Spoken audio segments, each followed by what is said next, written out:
সিরাজগঞ্জের উল্লাপাড়া পৌরসভায় দীর্ঘদিনের পানির সংকট কমাতে চালু হচ্ছে সুপেয় পানির প্ল্যান্ট। পৌরবাসীর ভোগান্তি কমাতে 2020 সালে প্রায় 27 কোটি টাকা ব্যয়ে জনস্বাস্থ্য প্রকৌশল অধিদপ্তরের আওতায় এই প্রকল্পের কাজ শুরু হয়। বর্তমানে নির্মাণ কাজ প্রায় শেষ পর্যায়ে।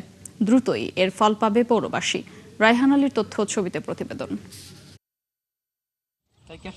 উল্লাপাড়া পৌরসহ থেকে প্রায় 5 কিলোমিটার দূরে চরঘাটিয়া এলাকায় করতোয়া নদী থেকে পানি তুলে আধুনিক পদ্ধতিতে শোধন করা হবে। পরে সেই পানি পাইপলাইনের মাধ্যমে হাটখোলা এলাকায় ওভারহেড ট্যাঙ্কে সংরক্ষণ করে পৌর এলাকার বসতবাড়ি ও ব্যবসা প্রতিষ্ঠানে সরবরাহ করা হবে।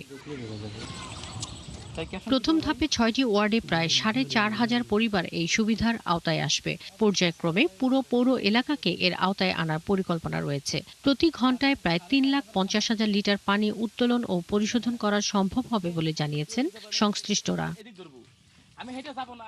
বাসিন্দারা বলছেন, নিরাপদ পানির অভাবে দীর্ঘদিন ধরে নানান সমস্যায় পড়তে হয়েছে তাদের। এই প্ল্যান্ট চালু হলে খাবার ও দৈনন্দিন কাজে অনেক স্বস্তি মিলবে। আয়রন মুক্ত পানি হলে পারে আমরা খুশি, তারপরে সবাই ব্যবহার করতে পারবে।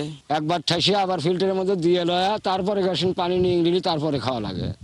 এত আমার তো পরিশ্রম হয়। ইতিমধ্যেই পৌরসভার সাথে যৌথ উদ্যোগে একটি প্ল্যান্ট তৈরি হয়েছে।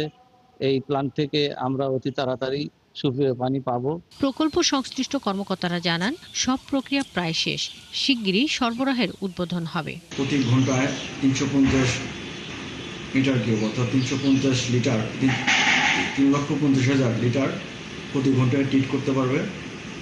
আমাদের ওভারহেড ট্যাঙ্ক আছে 6 লক্ষ লিটার ধারণ ক্ষমতা সম্পন্ন। এই ওভারহেড ট্যাঙ্ক থেকে ডিস্ট্রিবিউশন পাইপলাইনের মাধ্যমে প্রায় 4500 বাড়িতে আমাদের হাউস কানেকশন দিয়ে সুপেয় পানি সরবরাহ করা সম্ভব হবে। পৌরসভা এবং পাবলিক হেলথ কর্তৃক যৌথভাবে বাস্তবায়িত পানির প্রকল্পের 27 কোটি টাকা প্রাক্কলিত মূল্য এর কাজ ইতিমধ্যে 80% সম্পূর্ণ হয়েছে। অবশিষ্ট 20%-এর মধ্যে বিদ্যুৎ সংযোগ এবং মাটির নিচে যে পাইপ আছে সেই পাইপটা টেস্টিংকরণ কাজ অল্প 1 মাসের মধ্যে সম্পূর্ণ হবে।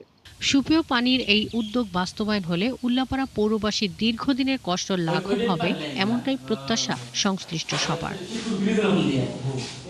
শাকিলা শম্পা, 71।